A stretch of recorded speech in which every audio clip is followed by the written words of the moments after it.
Welcome to A Seat at the Table, a podcast powered by the Icehouse, a place for courageous conversations empowering diversity and community in business. You are part of the conversation and have as much to say as anyone else.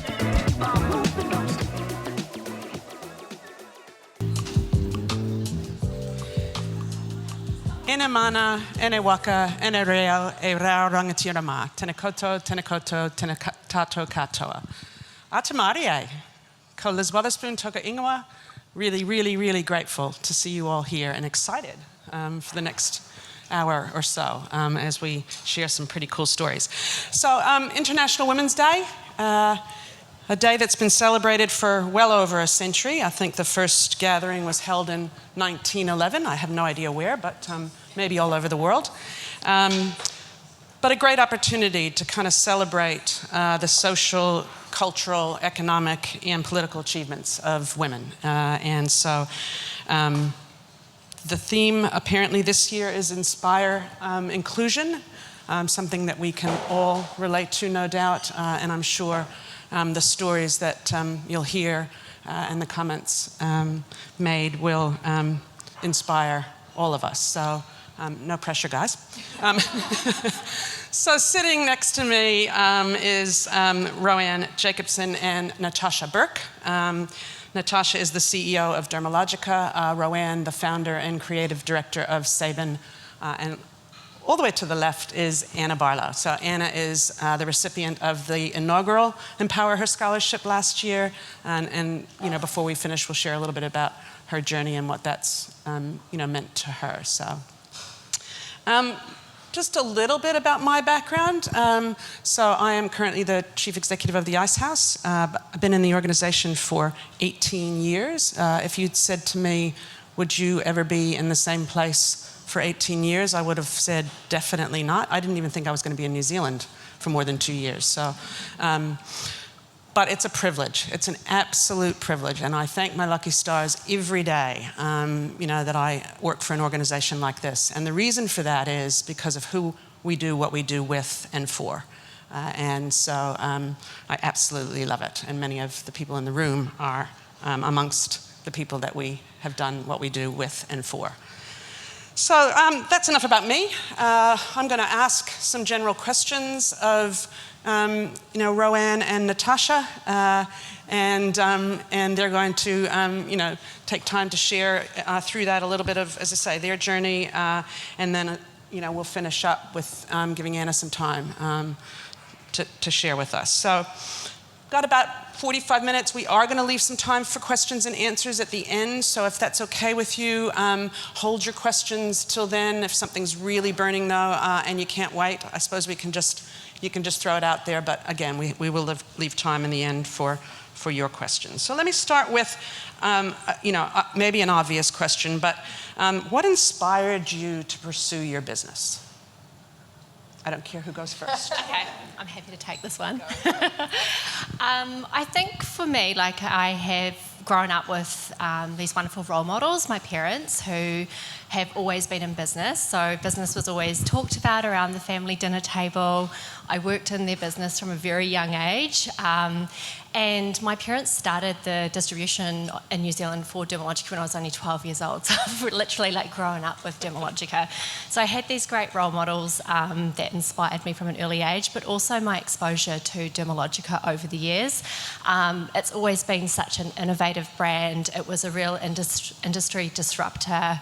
Of course, the formulations are amazing, but I think the thing that has always really inspired me about Dermalogica is the work that they have done with supporting women in business. We work in the professional skincare industry. Over 90% of the business owners are female, and they've done some incredible things over the years to help support women to flourish in business, which goes beyond just the skills that we teach in the treatment room and the product skills. So I think that has really what has been so inspirational. The founder of Dermalogica, Jane Whirlwind, is just an absolute visionary. She is well recognised as a leader in our field, and she's really, I think, rubbed off on me as well as the upbringing I've had from my parents. Yeah. That's really cool. Thanks, Tosh. Roanne, do you want to give us a sense of the same? What's inspired you? Yeah, what inspired me? I guess similarly, my parents were ran their own businesses, were quite individualistic in terms of wanting to achieve something and set out to do so by themselves. So I always kind of grew up thinking that was what you did. Didn't realise that actually you could do that for somebody else. But so yeah, it just was natural for me to kind of find what was my passion. Originally, I thought I was going to be an artist, so that was where I was going to go in life. But things took a turn, and I still call my work works of art, but they're just three-dimensional. Yeah, I think that what inspired me to do what I do, I guess I just have a passion for creating, and that drove wanting to do that for more than just myself. And it's created something a lot bigger than me, which I think in hindsight now is just the most amazing, tremendous thing that I feel like I've created a community just through creating a product. So that is what I don't take for granted, that I think has become my driver these days, is alongside the creativity, is that just building that sense of community and the power that brings. Thank you. And I would definitely agree that while it might not be art hanging on the wall, it's certainly art. Okay, well, I guess all of us would acknowledge that the last few years have certainly brought their fair share of challenges, and as we look forward, there's still a degree of uncertainty, around what lies ahead and for how long. But talk a little bit about what's a standout challenge along the way. Maybe Roanne, you could start, and what has helped you overcome that challenge. There's been so many.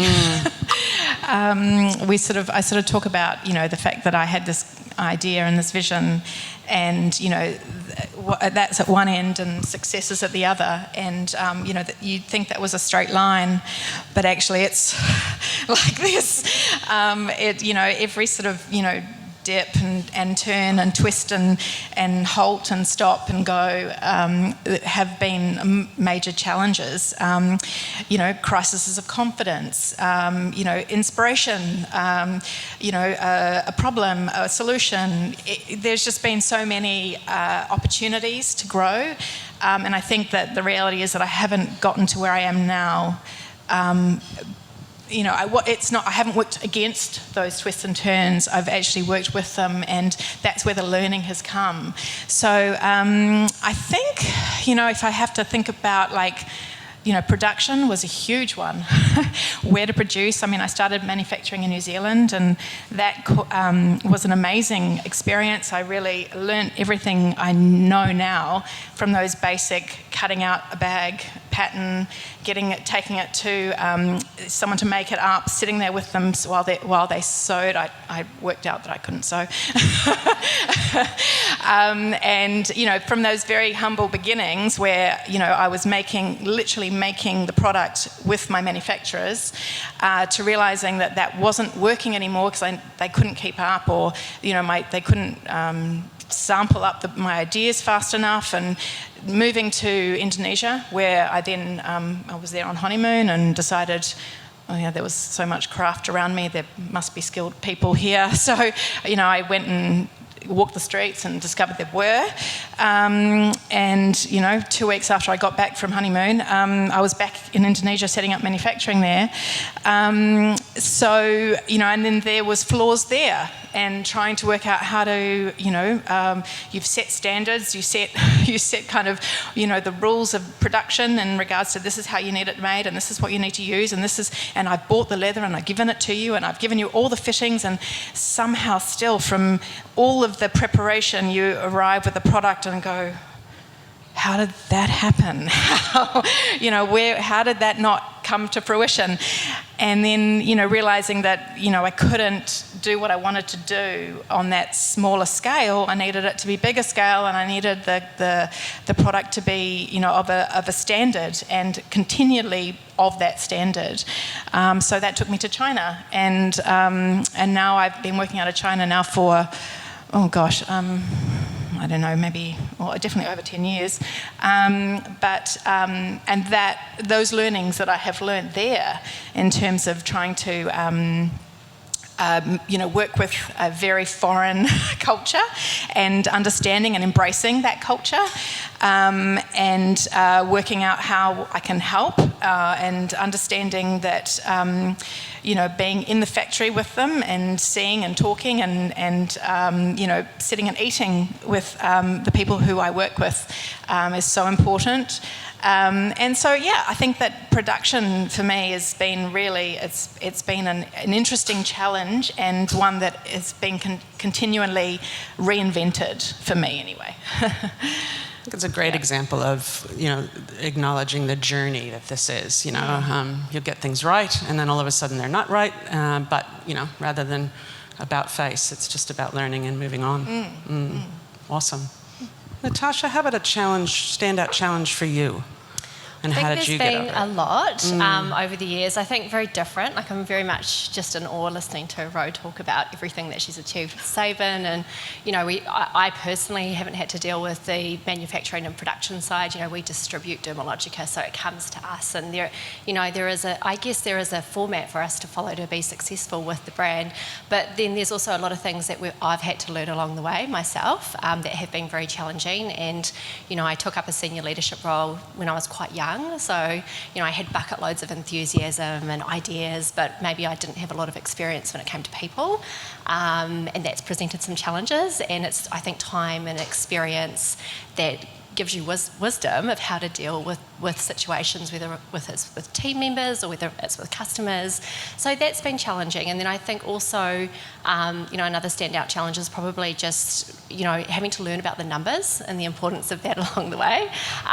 Being a very much a natural salesperson, and, an entrepreneur, and I'm creative. Those are all my strengths.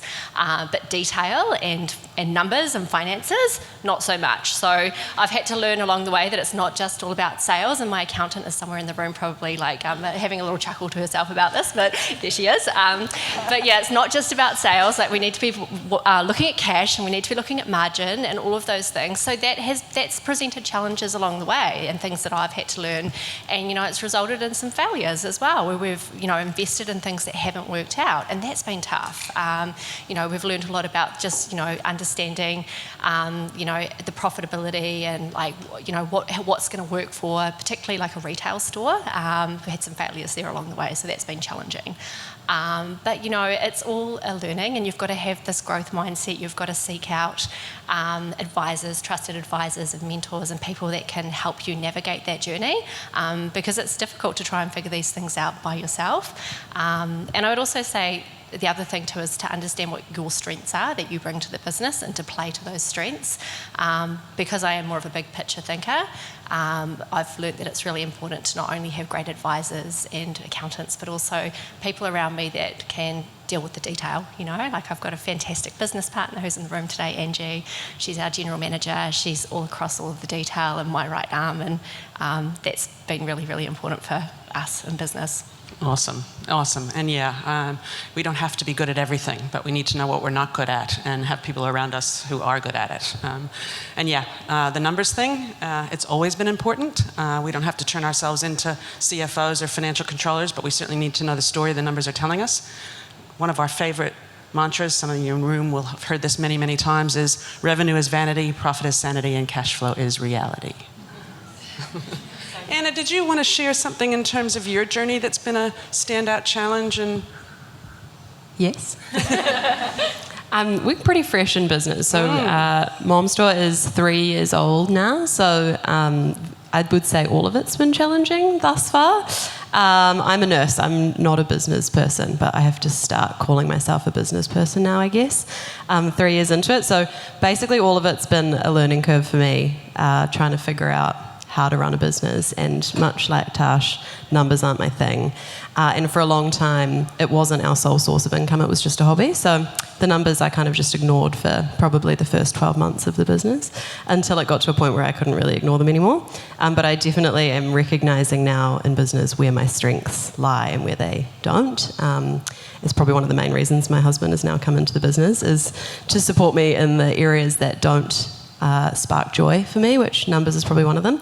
But yeah, an essential part of the business. So figuring that out, we're currently navigating an interesting time in retail, and just figuring out how to pivot with what we're doing, the products we're stocking, what our essentials are, what everyone else's essentials are, and investing in different things than we have been.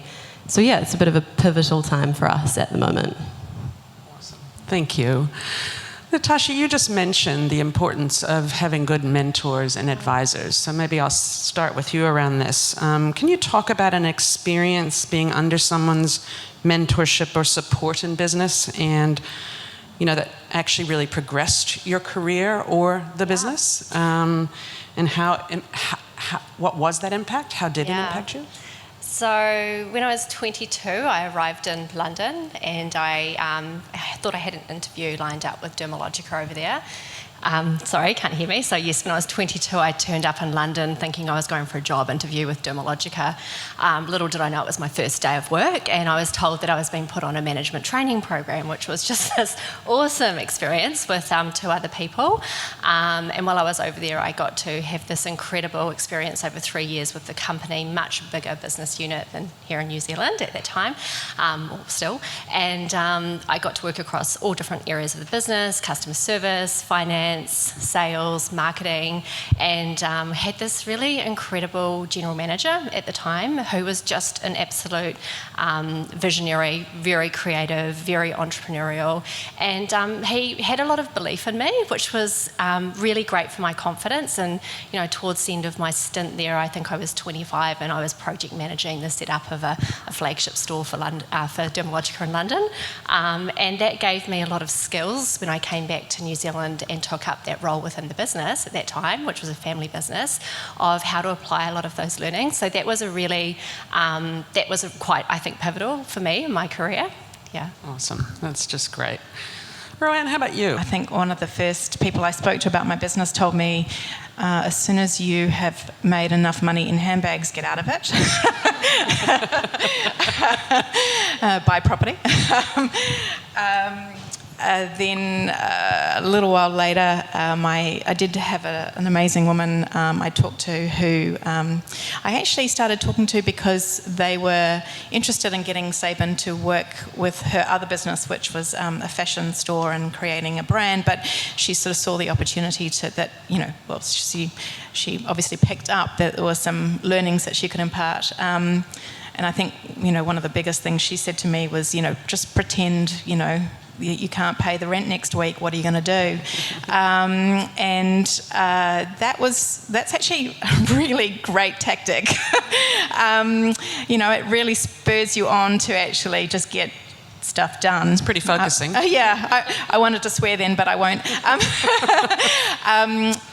It's very focusing. And I think I've been really lucky throughout my career that the people who I have socialised with have been really amazing people who have achieved a lot and are really generous with their ideas and their time. It hasn't been a traditional mentor scenario, but I've gleaned a lot just by being around people who are achieving great things. I think also the people I work with, the people I've employed, have been incredibly important to my journey. I love the fact that everybody brings their best to work and every idea is listened to, and we can make stuff happen in the blink of an eye. Someone comes to work with a great idea. Let me just say Taylor Swift. and literally 24 hours later, we've got a campaign, a promotion, and there's, a beautiful window and a whole thing where we're reveling in this moment. And that's because, I think that the office environment that we work in is really open, and every idea is one that is considered, and the good ones, actually get implemented. So, I think there's a lot of knowledge and a lot of interesting things happen if you just listen to the people around you. It's such a great example of the idea that leadership isn't about having all the answers. You just have to listen. Some people know a whole lot more than you do, just because you're the founder or sitting at the top of the ladder, so to speak. So I'm sure, Annie, you're going to talk about this when we talk a little bit about what the EmpowHER Scholarship has meant to you. So I'll leave that question for then.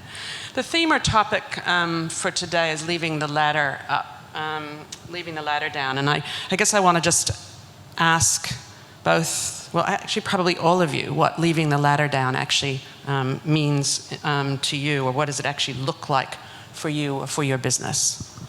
I guess it looks like this. The idea behind EmpowHER was really, it's something that Natasha and I both sort of sat down and went, well, this is what we do on our day-to-day. We had both had kind of more other programs going along that were trying to empower people individually.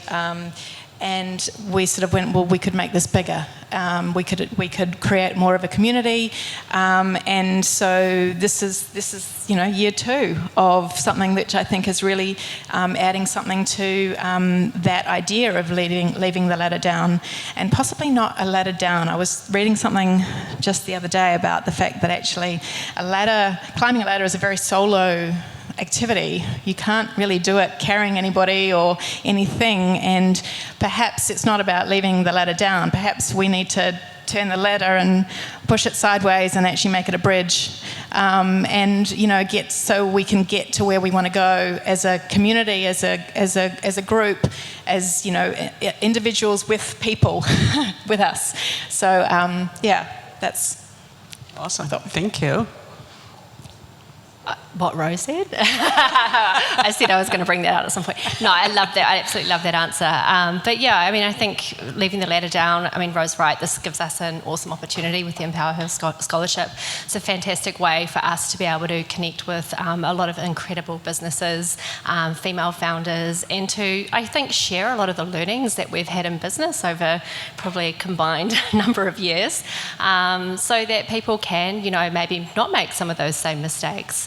So definitely this is one way to do it. I think for me as well, I feel like I have been, given a hand up a lot. I feel very blessed and very grateful for the opportunities I've had. So leaving the ladder down for me is about creating opportunities for other women in business. And this is something that we get to do through the likes of the EmpowHER Scholarship, but also with our network of customers that we support, and even within our own team. I've had a few experiences now where we've been able to bring some of the employees in our company in as shareholders, and that's been another way for us to be able to leave the ladder down, or for me to be able to do that. Awesome, thank you. Anna, did you want to answer that question? I'm just going to agree with them. No, I'm just being on the receiving end of that is something I'm very grateful for, and hope that in a few years' time, when I've got a little bit more wisdom, it might be able to be something that I impart for other women in business. But right now, I still very much feel like a recipient of that, and I'm grateful. Awesome. And I think what I've observed and what I've seen in the slightly more limited time I've known Roanne, but it's been a wonderful year getting to know her since we launched last year's scholarship, but certainly with Natasha, who's been on a bit of a journey with us in the Icehouse. But there's so much humility, the ability to admit when you get it wrong and share your learnings from that are really about what an element of what leaving the ladder down means. It means, why should somebody have to make the same mistakes I made in order to learn? And so being able to be humble enough to share those mistakes is, kind of good, bad, and ugly is pretty important. So thank you. There was an audience question. Maybe it came in ahead of time, and I'm going to ask it now. So it still seems really hard sometimes to be a woman in business, juggling home and business and the mental load that comes with that. What is one thing we should change and do differently? Who wants to start? I think as women we say yes a hell of a lot, so are we our own worst enemies in some way? But I think Liz, I've heard you talk a lot about, you've got to put the oxygen mask on first, so I think one thing that we need to change is do look after yourself first and understand what are the things that you need to do to look after your own well-being, to be able to operate at that really high level. Learn how to say no, learn how to delegate, especially at home. That's really important. Those were probably, and I think having a great support network is important because you can't be everything to everybody, and I like that expression where we talk about we're juggling balls all the time, and sometimes some of them are made of glass and sometimes some of them are made of rubber, and you need to work out at any time which is the ball that you can drop, which one is the rubber ball, and sometimes making that sacrifice in the short term is what you need to do for the long term. Thank you. That was really good. I guess for me, the juggle has been very real, particularly when you have to kind of leave young children to go overseas to work for weeks at a time. I guess I've, over the years, had to learn how to change my mindset on it and just try and be really grateful for the opportunity to have everything. I think that what I've loved, particularly over the last little while, is my boys who are now teenagers and one has just left home, is that they feel feel connected as much as I do to Saben, having them in the office and working, there is an opportunity that we have where we can mould young minds, understand, for them that's a lesson in seeing a woman at the top, I think that it's a really cool opportunity. I think that they have been given, and that I have been given, being able to raise my children alongside working and doing what I do. And there's so much that you can lean on these days to kind of help with that juggle. And I think we have to just tap into those opportunities, whether it's, work from home or technology or, whatever it is that kind of is just going to make it easier for you to get from A to B. A great handbag that helps you keep organised. You just lean in. Yeah. Yana? Yeah, I feel this to my core at the moment. I have a 1-year-old and a 3-year-old, so I'm in the absolute thick of the motherhood work juggle. And it's the main reason I started my own business is to have that flexibility where I can kind of dictate what my work day looks like. I can work from home when we've got sick children. I'm very grateful to now have my husband in the business who can help with that juggle for us when we do have sick children. It's working out who needs to go to work and who stays home, which I know not everyone has that luxury. And then, leaning on those supports. So daycare is an extension of our family for us. My parents have the children right now, and leaning on them and trying not to feel guilty for using our village to help us when things are really busy and really stressful. Yeah. Yeah, I can relate to that. I've had my girls are 34 and 30 years old now. I'm in the grandparent mode, but which is pretty awesome. But the guilt at times of putting career first or work first, and to steal a word from Chris Woods, which has become really important to me as I think about what's made a difference to me in terms of my ability to do what I've done, is allyship. And my husband, first and foremost, has been an ally for me since, day one, and continues to be. And I look at my girls now and I'm incredibly proud, like you look at your boys and say, yeah, they've observed some stuff and they are all the better for it. So thanks, guys. What is one piece of advice you'd give yourself right now if you were starting your business journey today? Knowing what you know now.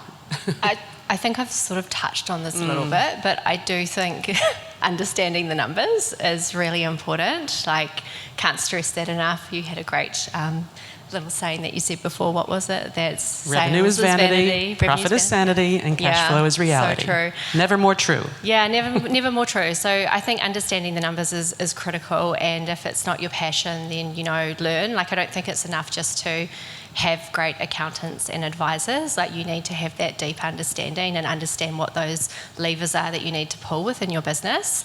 It's just like it is the oxygen, So that's probably what I would say to my younger self: is go out, learn that, do some courses, quick. Awesome, right? Yeah, I guess hire your weakness. You can't be great at everything. You can have understanding and get, and learn. It's really important to make sure that you do have a basic understanding of every facet of your business. But getting the experts in where you can't be an expert at everything, and it would just be, you wouldn't get anywhere if you were. So, hire your weakness. Yeah, I think that concept that asking for help is not a sign of weakness. It's smart. Really smart. So, probably the last question, and then we'll turn some questions to Anna, so get ready. Or some more questions. But what are ways to create, in your opinion, more opportunities and support for women in business or in entrepreneurship in terms of leadership roles? I guess it's this the community that we have to embrace. I think that there is always opportunity. Whether you're meeting somebody for a coffee and that leads to something, an introduction that you can make, or I think it's just about being active in terms of putting yourself out there, actually doing, rather than just saying. And that's what we hope to achieve in this forum, is that we're creating not just, obviously someone who is the recipient of is the winner, but there's a community that's been created every time we do this. And I think that there's a great scope in being able to actually add more value to each other, to in every way, just by creating this community. Great. Love that. Yeah, absolutely. Agree with everything you've said. And I think even beyond, this group and this community, there are some fantastic options out there that, women can explore. I think too, in terms of like, if we just look inwards, like at our, our own organisations and businesses, I think your question was around how to create more leadership roles for women as well. And I think one of the things that we need to do in business is have more flexibility for women, because I think often, women will leave to explore their own other options during that time when they're having a family, which is awesome. And I think, so, like Anna, like so many people that I've met in business, particularly over the last year with EmpowHER, have started their own businesses because they want that flexibility around having a family. So it really strikes me that we need to, as organisations, create those opportunities for women in order to retain them and to develop them into senior leadership roles as well. Thanks, Tosh. That's awesome. And I think, one of the intents of the EmpowHER Scholarship is to celebrate the achievements of women, and I think this is a great way to do it. And there's a degree of, going quite, getting some attention to it. But, again, I would encourage us all to think about in our everyday lives, how can we celebrate achievement when we see it? And that doesn't have to be a major fanfare. It could just be saying, wow, that's awesome, well done. Yeah. All right, how are we going for time, Briar? Awesome, okay. Anna, a few minutes on just a little bit about the experience of the EmpowHER Scholarship. Why did you apply for the EmpowHER Scholarship last year, and what was the experience like for you? Yeah, I've been thinking about this question a lot. I guess I was targeted from all angles, seeing the EmpowHER Scholarship advertised everywhere on social media, and I got a few emails about it as well. And you kind of brush it off at first and think, that's not for me, I'm never gonna meet the criteria of that. And I guess I stopped, had a look at what the criteria was, and that process in itself of applying and stopping and reflecting and answering all of the questions, you actually kind of realise, I do meet a few more of the criteria than I thought I did. Maybe not all of them, but what's the harm in applying? Going through that process itself was really cool for me to stop and reflect on where my business was at, only 2 years into my business journey. The process was very cool to reflect on the business. Awesome. There's someone who did an owner-manager program of ours who talked to, she's in the recruitment space. I'm just going to pick up on Anna's comment about I didn't tick all the boxes, but I realized I ticked most of them, and going for it anyway was great. Because often as women what we do is we look at a list of things, and if we don't tick all the boxes, we just go, no, that's not me. Men are different, and that's not a criticism. It's just, the reality. So well done. You don't have to tick all the boxes to give it a go. What was winning the What has winning the scholarship unlocked for you? What have been your key takeaways in the year that was? Yeah, I've been thinking about this too. It's kind of hard to sum up what the journey's been like for me, but it's been incredible to learn from these two wonderful women sitting next to me. There is so much that I don't know in my business that I've had to learn along the way, and these ladies have been doing it for a lot longer than I have, and it's been so nice to have people that I can go to with questions that for them just make sense. For me, it's incredibly overwhelming. So being able to use them and their team's expertise and ask their team's questions. Like you say, you're not an expert at everything, but you've been able to direct me to the people in your team who are. So that's been incredible. And as we look to develop our own line of products, it's been amazing to learn from Roanne, who said earlier about trialling out all those different types of production in different places to produce. That's been something that we've been playing around with as well, and knowing what to look for when choosing manufacturers that align with you and are going to do what they say they're going to do and actually produce that being able to learn from Roanne in that sense has been amazing for us as we embark on that journey. Awesome. And would I be right, guys, that despite the fact that Anna was, the intention was to learn from you, that there's probably been some reverse mentoring that's gone on too? Opportunity to learn from someone like Anna? Absolutely. Yes. I think I alluded to it earlier. I think everyone you talk to has something to share that you might not, and a perspective. So I think that, I'm really grateful for the time that I've been able to spend with Anna. And just very inspiring as well, Anna, everything you do, you wear so many hats. You're at that early stage of business, and, I think you told me you were back at work, in a short space of time wearing a front pack and, responding to customer service and doing all of these things. So, just very inspiring as well. Thank you. So, Anna, last question. What would be your advice for someone who might be sitting on the fence about, in terms of applying for the EmpowHER scholarship? Yeah, what have you got to lose for applying? Like you say, with the not ticking all of the boxes, what is the harm in putting your application forward? There might be something in your business that these ladies see that is inspiring to them or might fit right for them for the scholarship. So just go for it. Awesome.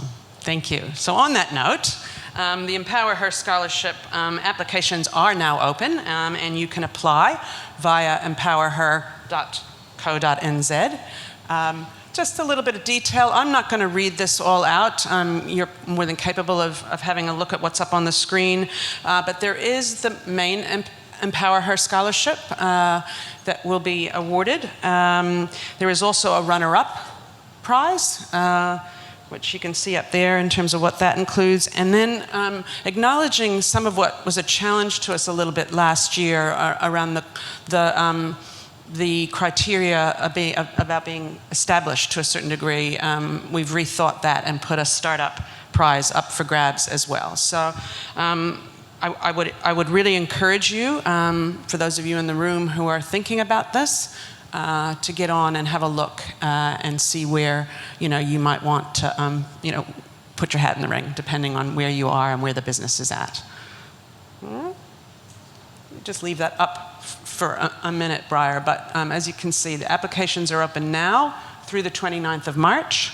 There'll be a short list chosen sort of towards the middle of April, the 12th of April, and then some public voting on the 5 finalists. That will occur between the 12th of April and the beginning of May, the 3rd of May, and then we will announce the winner on the 6th of May. All right. So if you're thinking about it, heed Anna's advice. Awesome.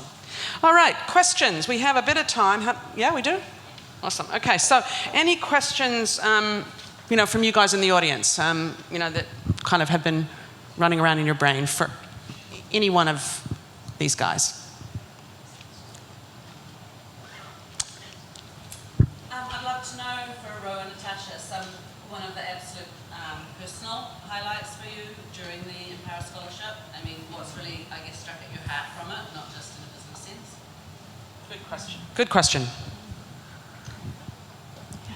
I feel like there's been a lot. Like it's, I think even just going back to last year and the judging process and just seeing the quality of the applications coming in and just the passion from so many women, like it was really difficult trying to decide how are we going to choose somebody. So I mean, it was a real highlight, and obviously working with Anna as well has been amazing. I think, like Liz said before, it's been an opportunity for all of us to learn. So it's been the first time that I've sort of embarked on that sort of mentoring of somebody, so it's been quite new for me.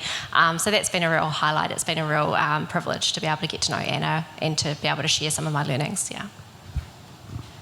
Just to add to that, because it was everything I was going to say.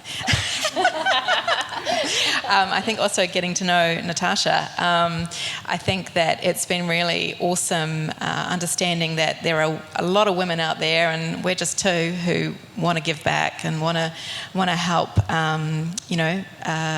where we can, and create something that's bigger than ourselves. Back at you. Yeah. Yeah, the sense of paying it forward is just incredible. As I've watched these guys, come up with this idea and then execute on it. It's fantastic that we've been able to be a part of it. But yeah, boy, the judging was tough. One of the highlights is just to see how many amazing women and businesses that we had to choose from. Any other questions? Chris? Just wondered for each of you, if we were 5 years in the future, where would you like to see your business, or you and the business? Well, I do have my 5-year plan. I guess where our focus at the moment is a whole new continent. So Australia is really our focus in terms of growth there. Our community has taken us over there. There's a lot of New Zealanders who live in Australia now, and so it's almost been a scenario where because they've taken us with them, there is growing demand, and we're just trying to work out how to tackle that. I think answering that on behalf of Dermalogica, our plan and vision for the future is all about bringing the professional skin therapist to the forefront of everything we do and elevating their expertise. Within my business, I also own Skintopia, so we have 5 locations around New Zealand, and definitely a goal for us is to be able to look at how do we bring more business owners up through Skintopia. Currently, I have one shareholder who looks after our Wellington branches, and a goal for us is to be able to have an owner-operator in each location, and maybe more locations too in future. Yeah, we're in a key growth period now, only being 3 years into our business, and recently we opened our first brick and mortar store, which was absolutely not on the cards when I started my business, but it's kind of been a natural progression, and that's been a really good move for us. So on the radar is possibly expanding into new locations with retail, and definitely growing our online business as well. And in the context of this conversation that we've been having this morning, I mean, you know, we're in a process right now of kind of eating our own dog food, so to speak, and in creating the next curve for the Icehouse to ensure that, you know, we can continue to do what we do and have the impact that we have.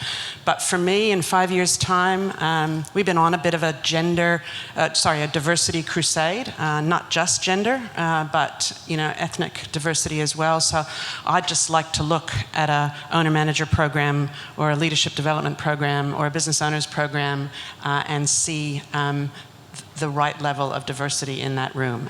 When people say to me, how many women do you have on your program? My answer is still not enough. I love that you've brought it back to the theme of inclusion around International Women's Day. Liz, that's where you started. It is, just by chance, really. Any other questions, guys?